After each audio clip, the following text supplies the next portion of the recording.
Good morning. My name is David Haynes. I'm the managing attorney of the Cochran firm in Washington, D.C. Thank you for joining us here this morning. We're, of course, very saddened that we have to gather here today in front of the Spotsylvania courthouse on the occasion of yet another shooting of an unarmed black male in our country. This time it's struck right here in our own community. Isaiah Brown was shot, as you know, in the early morning hours of Wednesday morning. When he was actually on the phone with 911, he was holding a cordless house phone up in his hands at the instruction of the 911 operator. He made it totally clear that he did not have a weapon, that he did not have a gun, and he was calling assistance from 911. In fact, the same deputies had just given him a ride and assisted him for a broken down vehicle just within the past 30 to 45 minutes before. They knew exactly who he was, that he was not armed, not dangerous, and was just looking for cooperation for a broken down vehicle so that it would not be towed. Also, as we've pointed out, this was clearly a failure of communication between the dispatch and the officers that arrived on scene. We are demanding today that all audio be released. Selective audio has only been released between the dispatch and the officer, the dispatch and Isaiah Brown. We're asking that the audio be released between the dispatch center and the deputies who were responding, as well as all audio that was previously recorded that evening, as well as the transcripts of all written communication, which clearly were being transported, as you can hear the typing on the tape, to the monitor in the sheriff's squad car. We will be submitting a formal request immediately to the department. Also, we're asking that the sheriff not make any further comments about Isaiah Brown's medical and physical condition. He is not authorized by the family to do so. The information that has been put out by the sheriff has been inaccurate and it's been misleading. The sheriff has reported at various times that he was only shot once or a few times. He's also reported that he was in a non-life-threatening condition. This is not true. He was shot at least 10 times. The trauma surgeons at the local hospital in Fredericksburg have informed the family that there were 10 bullets inside Isaiah Brown's body. 2 were removed, at the conclusion. 2 were removed at the conclusion of during a second trauma surgery, and 8 bullets remain in his body. He is on a breathing machine currently, and the family unfortunately has been informed that he remains in very critical guarded condition. And in fact, the term that has been used is that his condition is touch and go. The family appreciates the prayers of the community. We ask that they continue to keep coming. We want full transparency in this matter. We want all information to come out. And again, this Isaiah Brown was unarmed. It was a cordless phone. He was on that phone with 911. He obeyed all commands. He did everything that he was asked to do. The deputies, on the other hand, made terrible, grave, basic policing errors.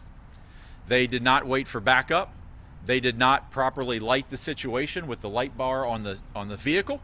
They did not use the spotlight properly, as far as we can tell, and they overreacted to the situation. It likely was because of the communication error between dispatch and the officer, because there had been discussion of a possible gun in the home, which was locked up. Isaiah Brown had made clear a full 90 seconds or more before the deputies arrived on scene that he was unarmed and did not have a weapon. He had removed himself from the home and he was outside walking on the street with this cordless phone. In conclusion, this is an incident that should never have happened. Isaiah Brown should be working today, caring for elderly patients, as he did in nursing home and home setting capacities. Instead, his family is here joining us. We're here joined also by the local NAACP chapter, the support of Black Lives Matter, and local clergy. The family and the community appreciates their support. At this time, I would like to introduce Isaiah Brown's sister, Yolanda, who will make a brief statement. Yolanda Brown. Go ahead, sorry. Go ahead, come closer.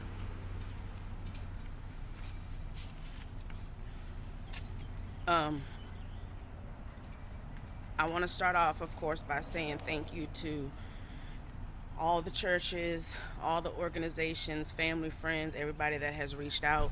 We appreciate that, and we definitely want the prayers to continue to come in.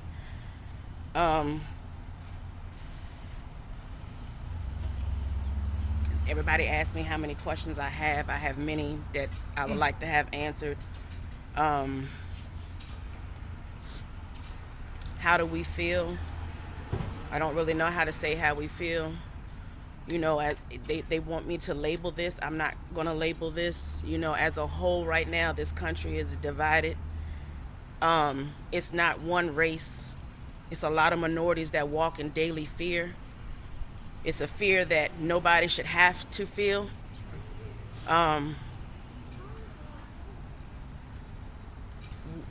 We don't have any hate in our heart or prejudice towards anyone.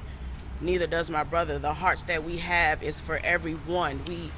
Our hearts go out to the families that understand exactly how we feel, you know, and we've always cared for them, but it ain't like this when it hit home.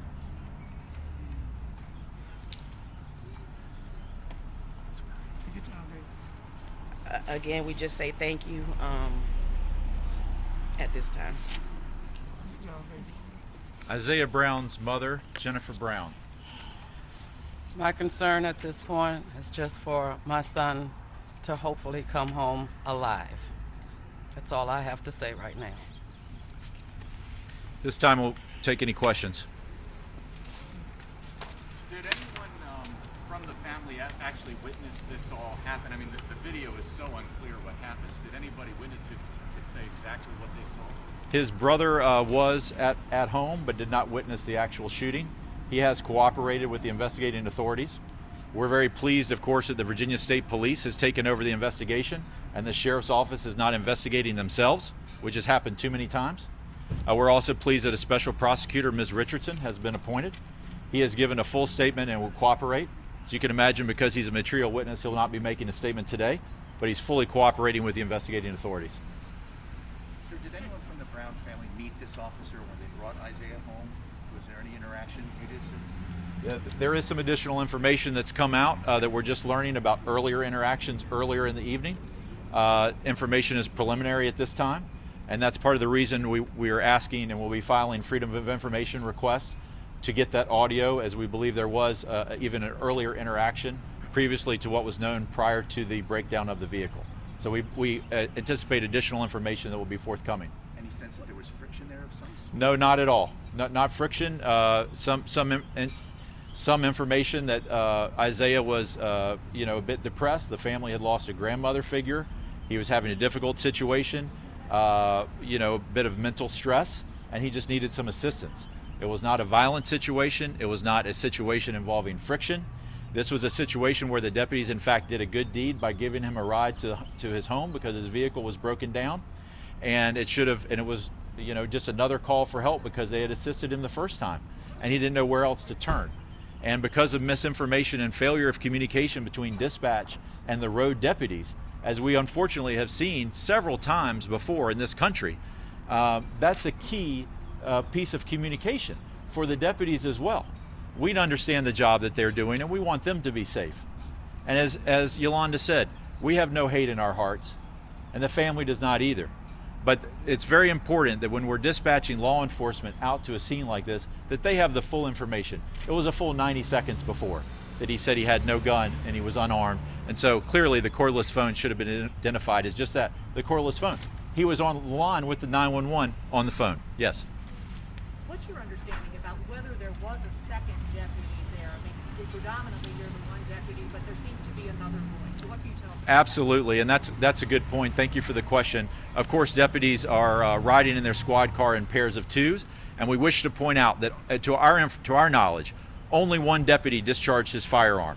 The other deputy clearly did not perceive, nor should he have perceived, any threat of imminent bodily injury, and therefore he did not discharge his service weapon to the best of our knowledge, which was appropriate.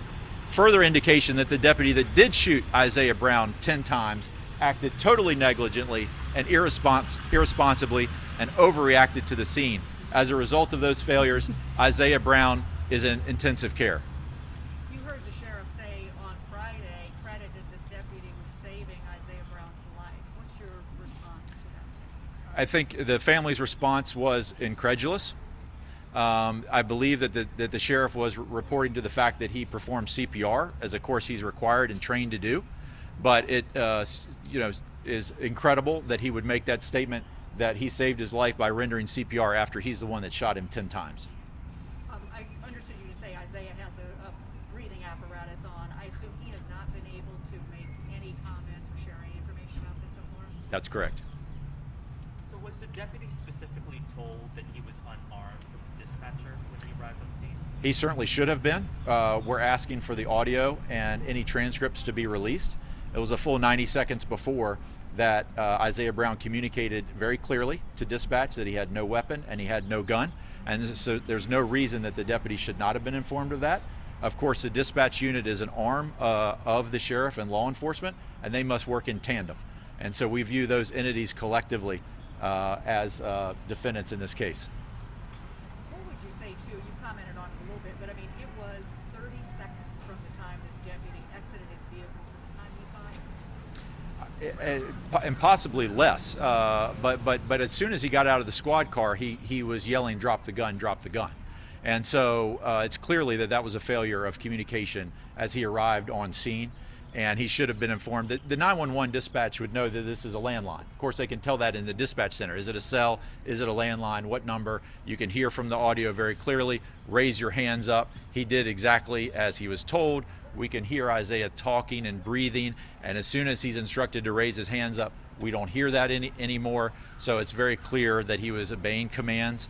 I agree with you that the video is not clear. It's very curious, the position of the body camera. It's basically showing down on the road. We're not alleging that that's intentional, but it certainly is very unfortunate that we do not have better video. Can we hear more about Isaiah, the man, who he is, what his passions are, what he did every day? So the community isn't just seeing him as a victim here. He's a person, and I would love to hear from the family. Of course, yeah. Yolanda?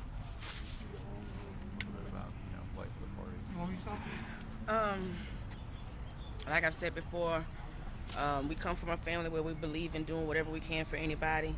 So he was the life of the party. He's known for his smile. He's always there to try to help. He loves children. Anybody knows that if you called on Isaiah, he would be there. He would be there. He is a home health aide, so he's working out in the community, taking care of people. So I mean, like I said, with all that being said, you know, he has a good heart. He's a good person, and if anybody ever had the opportunity to meet him, they will tell you the same. Can you tell us how your family is doing and how you're feeling seeing something like this? It's a lot to process.